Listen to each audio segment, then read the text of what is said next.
నా బిడ్డను చంపే అధికారం నీకెవరిచ్చారు? మనకి సమస్యలుంటే మనం చూసుకోవాలి. బిడ్డ మీద చూపిస్తావా? నిజంగా నువ్వు మూర్ఖురాలి. ఏంటి ఎందుకు అరుస్తున్నావు? అసలు నీ వల్లే ఆ నిర్ణయం తీసుకున్నాను నేను.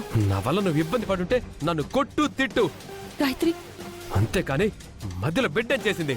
అనంత్ గారు, ఇప్పుడెందుకు గొడవ? తర్వాత మాట్లాడుకుందాం. మీరు వెళ్ళండి. వదినా, మీరు అన్నయ్య టైంకి వెళ్లారు కాబట్టి సరిపోయింది. లేకపోతే ఏం జరుగుండేది? నీలాంటివన్నీ ప్రేమించి తప్పు చేశాను నేను.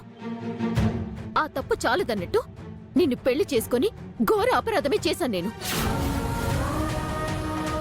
ఆ పాపానికి గుర్తు నా కడుపులో బిడ్డగా పెరుగుతుందని తీయించుకోవాలనుకున్నాను. మూర్ఖంగా మాట్లాడుకో. ఆవేశంలో ఏం మాట్లాడుతున్నావో కూడా తెలియకుండా విచక్షణ కోల్పోయి మాట్లాడుతున్నావు. నీకు మనిషిని అపార్థం చేసుకోవడమే తప్ప అర్థం చేసుకోవడం రాదు. ఈ రోజే డౌన్లోడ్ చేయండి.